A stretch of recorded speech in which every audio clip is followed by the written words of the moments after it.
If you live in a state known for large amounts of farmland, particularly in the West, you've probably seen plenty of these cars rolling around.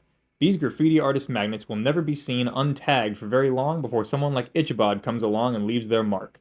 Longer than almonds and complete with icicles on top so you know they're cold, this is a review of the ScaleTrains Rivet Counter Trinity 82-foot BNSF Refrigerator Cars.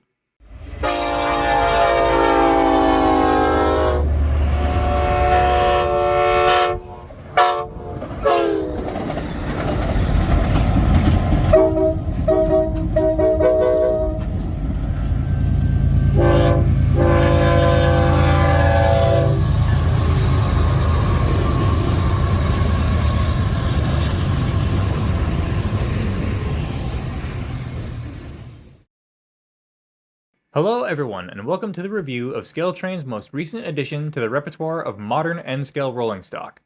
For the longest time, I've seen Atlas, and before them BLMA, as well as ExactRail, churning out the Union Pacific Arm & Reefers, and after seeing that, I was surprised that ScaleTrains was the first to announce these. Though, I suppose I shouldn't be too surprised, because these cars are structurally different from the 64-foot reefers that make up the Armin fleet, which means that Atlas, BLMA, and ExactRail would have needed to make all new tooling for these cars anyway, but I digress. When I saw the announcement for these cars about a year ago, I knew I had to get them, but avarice reared its ugly head and took a hold of me once again as I grabbed not one, not three, not 5, not 10, not 20, but 24 of these refrigerator cars. I even opted to get a few with sound installed. And yes, you heard me right. Sound installed. Some of these cars have speakers in the refrigerator unit on the side of the car, so you can simulate loaded refrigerator cars actively keeping their cargo cool. If that doesn't help exemplify ScaleTrains' eye, or in this case, ear for detail, I don't know what will.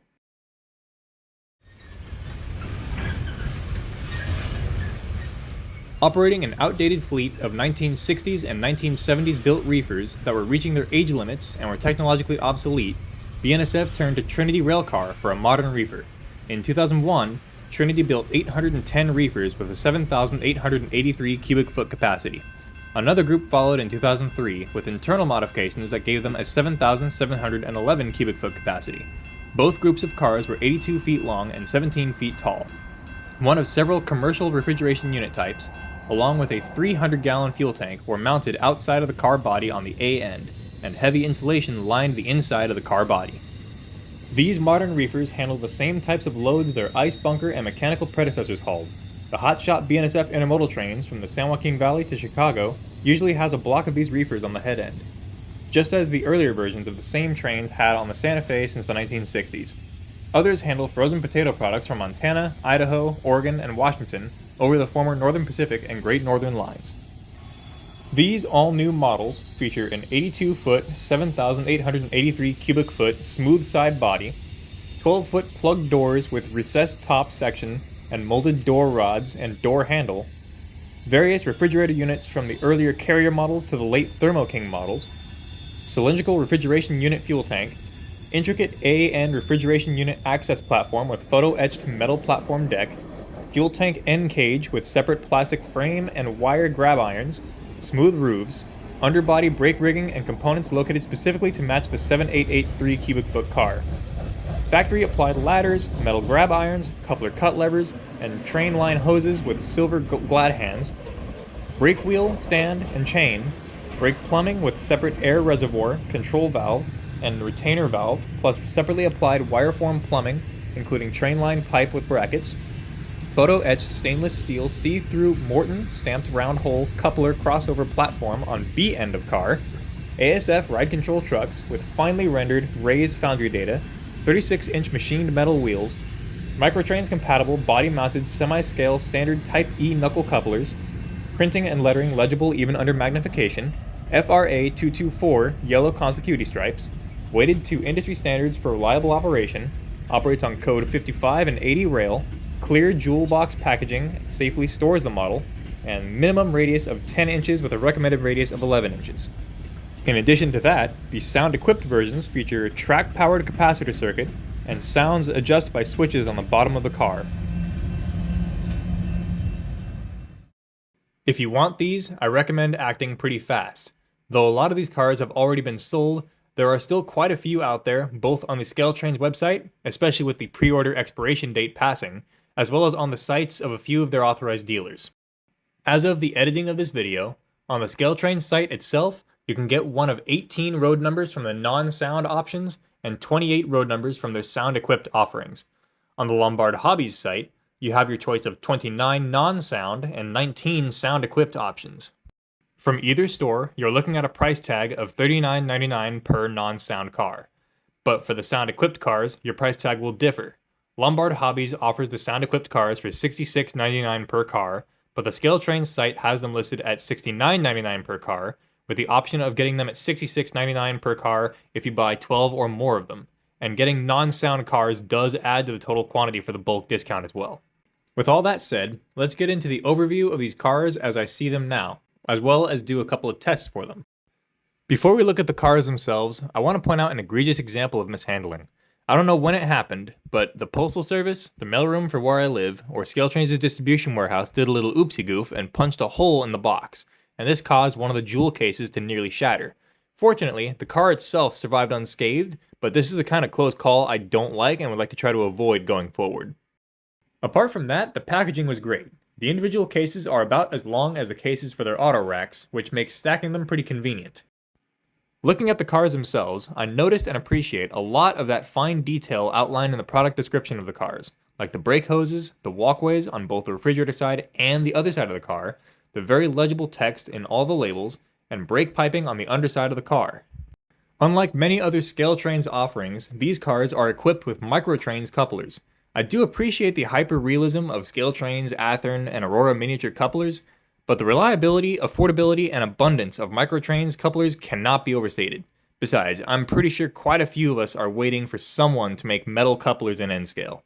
One small issue I found was that the brake hose mounted under the car body came off a couple of the cars, but a quick dab of glue is enough to put them back in place, so no real issues there.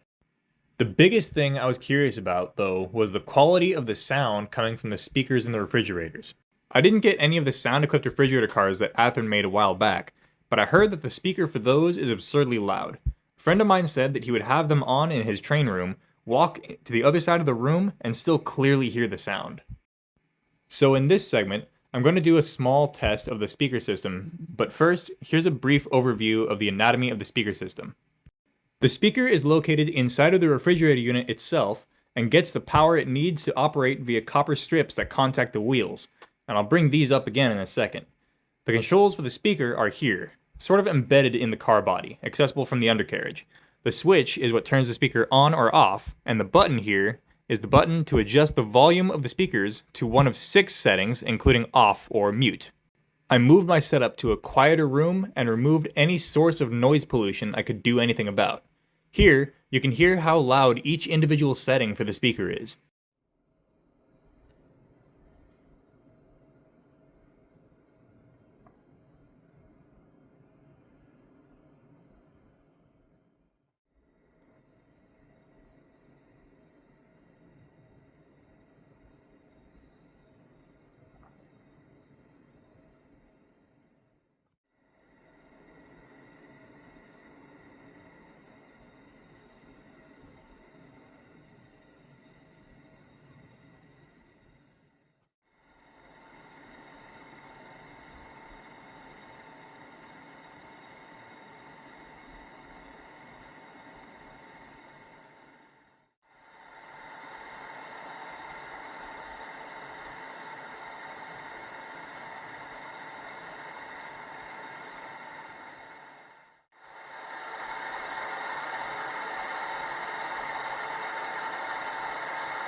Here is a test of the car's smooth rolling capability.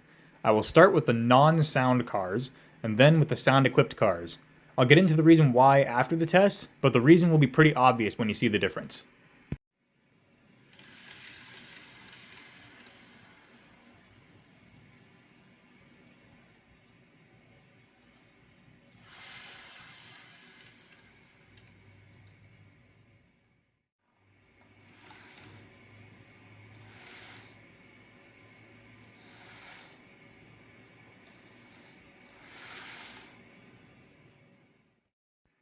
As you saw, the non-sound cars roll flawlessly, but remember when I mentioned I'd bring up the copper strips again? Well, here's the rub.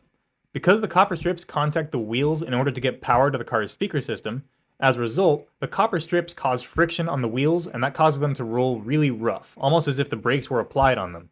So the sound-equipped cars roll really poorly, which in my opinion is the car's biggest drawback, at least for the sound-equipped ones. Overall though, to conclude, I am impressed with the appearance and functionality of these cars.